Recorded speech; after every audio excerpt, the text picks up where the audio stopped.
Hello friends, मैं Manoj Kumar, history lecturer, सरकारी senior secondary school SOE Mahindraganj Rajpura, ज़िला पटियाला से।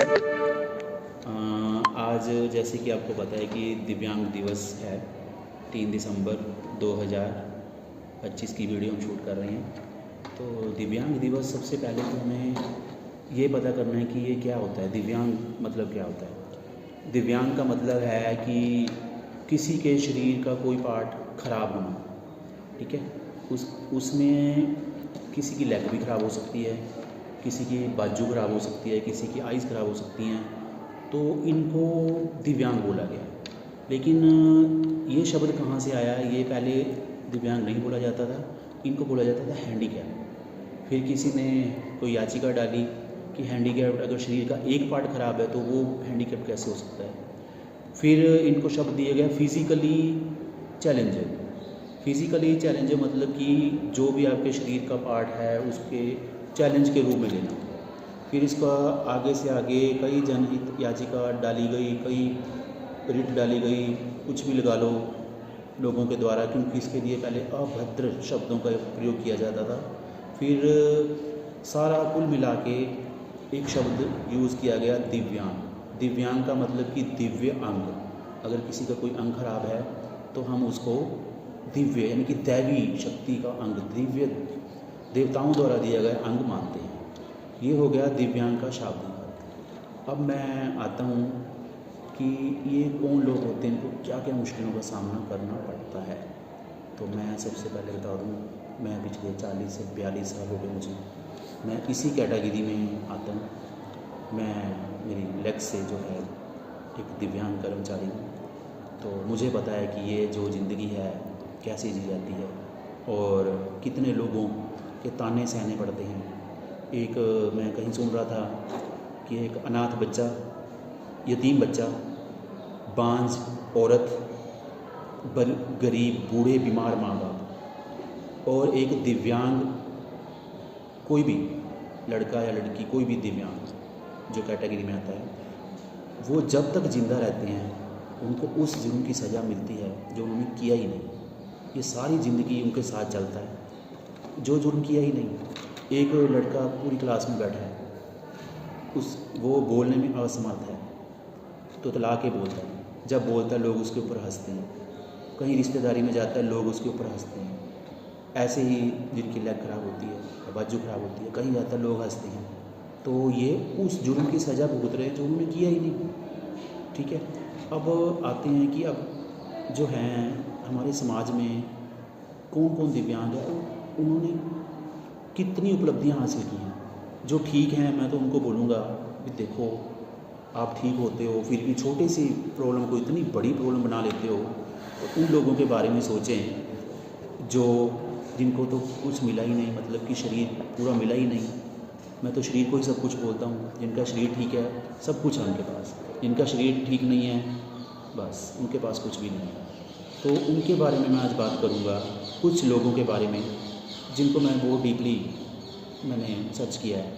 सबसे पहले अष्टावक्र, जो कि एक अकबर के दरबार में आए। अष्टावक्र मतलब कि 8 जगह से उनका शरीर मुड़ा हुआ था। तो अकबर के दरबार में आए, सभी लोग उनके ऊपर हंस रहे हैं। तो उन्होंने ऐसे ऐसे सवालों का जवाब दिया, सभी दंग रह गए। तो अकबर ने उनको अपना बहुत बड़ा सलाहकार बनाया। ये पढ़ने में मिलता है, ठीक है। तो वहाँ से आज से देखो कितने 100 साल पहले ही ये प्रॉब्लम शुरू हो गई थी, ठीक है। लोग हंसते थे। उसके बाद मैं श्री रविंदर जैन जी का नाम ज़रूर लूँगा। आपने रामायण महाभारत तो देखी होगी, ठीक है। उनका म्यूज़िक सुनने वाला है। जब आप उनका म्यूज़िक सुनते हो ना तो आपको ऐसे लगता है कि आप तो भगवान के पास बातें कर रहे हो। जन्मजात ब्लाइंड थे, देख ही नहीं सकते थे, लोग उनका मजाक उड़ाते थे। एक बार मुंबई में फिल्मी लोगों का एक इवेंट था, वहाँ पे गए, कोई भी उनके साथ फ़ोटो नहीं खिंचा रहा। उन्होंने कसम खाई थी, जब तक लोग मेरे साथ खुद फ़ोटो नहीं खिंचाएंगे मैं किसी के साथ फ़ोटो नहीं खिंचाऊँगा। तो आप यकीन मानो, उनके साथ जब उन्होंने म्यूज़िक दिया, जब उन्होंने अपनी कार्यकुशलता दिखाई दुनिया को, तो उस कार्यकुशलता के सामने सारे लोग उनके साथ फ़ोटो खिंचाने के लिए आतुर रहते थे। सड़कें ही बंद हो जाती थी जब रामायण महाभारत आती थी, और देखो क्या म्यूज़िक दिया। उसके बाद आते हैं, मैं एक बात करूँगा क्रिकेटर की, मुथैया मुरलीधरन। आप देखना उनके एक बाजू जो है ठीक नहीं है किसी बीमारी की वजह से, ठीक है। तो वो जो बाजू ख़राब हुई, उस ख़राब बाजू ने ही उनको दुनिया का नंबर 1 बॉलर बना दिया। आप उनकी बॉलिंग देखें, कैसे बॉल घूमती थी। बड़े बड़े बल्लेबाज जो कि 150 की स्पीड से नहीं डरते थे, उनकी स्पिन बॉलिंग से डर जाते थे। उनको कितनी मुश्किलों का सामना करना पड़ा, लेकिन वो डटे रहे, और देखो क्या कमाल उन्होंने कर दिया। अभी लेटेस्ट ब्लाइंड मेरी बहनों ने, मेरी बच्चियों ने वर्ल्ड कप जीता है। उसमें से एक ब्लाइंड लड़की थी, उसके फादर का इंटरव्यू आ रहा था। वो कहते जब ये पैदा हुई, जब मुझे पता चला कि इसकी आंखों की रोशनी नहीं है, तो लोगों ने कहा इसको मार दी। मैं अड़ा रहा था, मैंने मारा नहीं, और उसी लड़की ने ही ब्लाइंड वर्ल्ड कप जिताया। अभी थोड़े दिन पहले की बात है, ठीक है। तो देखो कितने लोग हैं, कितनी दुनिया भरी पड़ी है जिनको अपमानजनक शब्दों का प्रयोग अपने ऊपर सहना पड़ा, समाज में अपमानजनक बातें सुननी पड़ी, लेकिन वो आगे बढ़ते गए, ठीक है।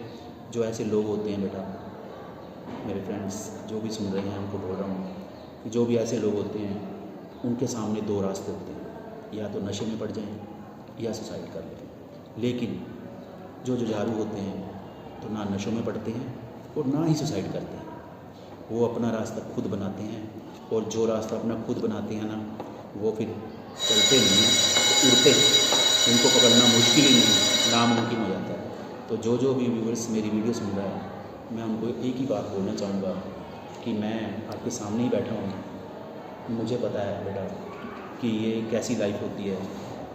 आप एक मौत मरते हो, लेकिन ऐसे लोगों को कई मौतें मरनी पड़ती हैं। समाज में, परिवार में, स्कूल में, सभी तरफ अपमानजनक बातें सुननी पड़ती हैं, लेकिन जो इनसे निकलता है वो फिर इतिहास रचता है। तो मैं अंत में यही कहूँगा कि जो भी मुश्किलें आई, तो उन लोगों के बारे में सोचना जिनको पूरा शरीर नहीं मिला। आपको पूरा शरीर मिला है तो हमेशा, पंजाबी में बोलते हैं ना, चढ़ती कला विच रहो। वो बैठा है ना, उसके ऊपर छोड़ दो।